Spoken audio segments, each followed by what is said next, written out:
¿Cómo se gestionan los repuestos en Renove Free? En este primer vídeo dedicado a repuestos vamos a abordar el tema de proveedores y compras.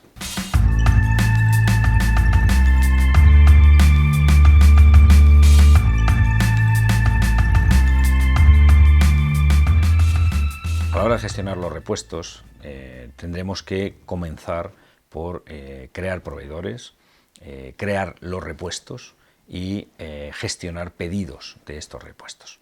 Vamos a ver cómo se gestionan. Si entramos en primer lugar en proveedores, podremos crear un proveedor.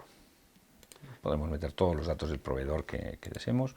Vamos a crear una referencia a un proveedor, que es el proveedor número 1, el nombre comercial, proveedor ejemplo 1, y un nombre fiscal, que sería cualquiera, un código de identificación fiscal y un teléfono. Al menos estos son los datos obligatorios, los que aparecen con asterisco. Un teléfono, una dirección de correo electrónico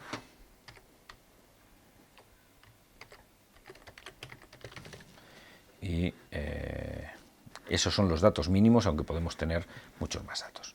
Guardamos. Si queremos crear un segundo proveedor, vamos a crear el proveedor 2 con nombre comercial ejemplo 2, nombre fiscal ejemplo 2, con una identificación fiscal, vamos, algo aleatorio, un número de teléfono, un correo electrónico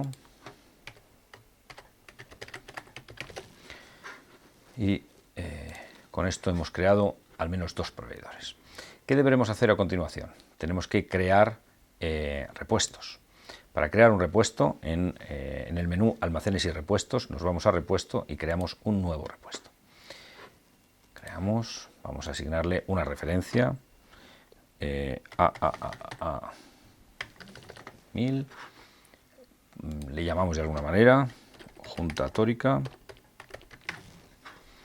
y le asignamos una familia. Tenemos diferentes familias que podemos haber creado.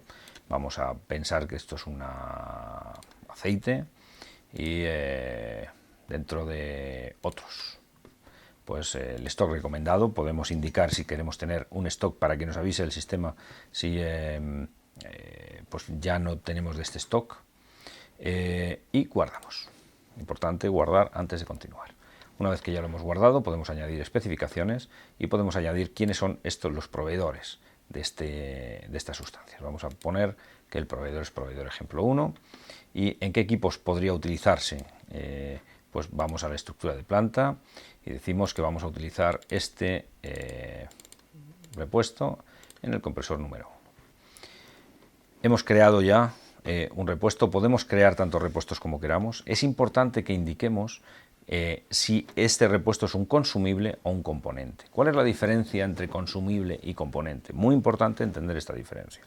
Un consumible es un elemento que una vez que se gasta se repone por otro.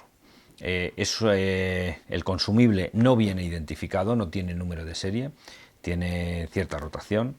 ¿Qué es un componente? Un componente es un conjunto de elementos generalmente, o un elemento que sí viene identificado con un número de serie o con algo que nos permite, si tenemos que sacarlo para reacondicionarlo y volverlo a meter, nunca perdemos la trazabilidad. Ese componente existe como tal y siempre podemos quitarlo, reemplazarlo, ponerlo. Imaginemos un aparato de aire acondicionado que tenemos que sustituirlo por otro, pero el que hemos sustituido lo queremos llevar al almacén, reacondicionarlo y volverlo a instalar o dejarlo en nuestro almacén de repuesto para cuando esté terminado. Pues ese elemento, ese componente, podremos utilizarlo después en otra aplicación sin haber perdido la trazabilidad de las reparaciones que ha tenido, etc. ¿Qué es importante que tengamos en cuenta con los componentes? Entra muy de lleno con mantenimiento 3.0 referente a lo que en mantenimiento 3.0 se denominan kit de rotación, que son estos elementos preensamblados y probados que podemos utilizar más de una vez reacondicionándolos. Definiendo si es consumible o componente, pues tendremos dos tipos de repuesto: repuesto consumible, repuesto componente, a los que la aplicación le da un tratamiento distinto. Hemos visto entonces cómo se crean proveedores, hemos visto cómo se crean repuestos, ya sean consumibles o componentes. Vamos a realizar a continuación una compra. En compras tendremos que crear un pedido.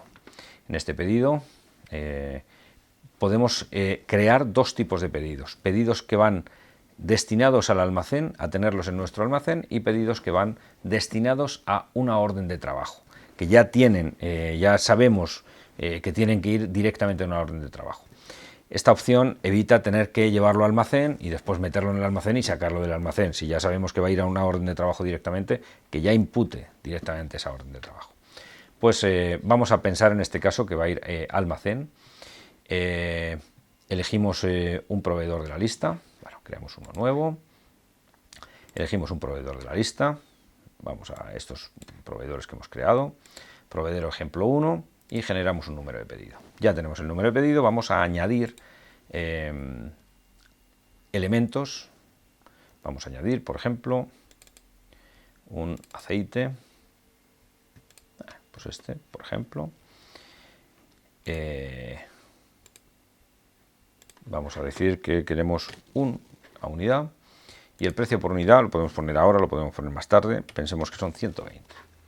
Guardamos y ya nos ha creado, podemos editarlo, podemos borrarlo.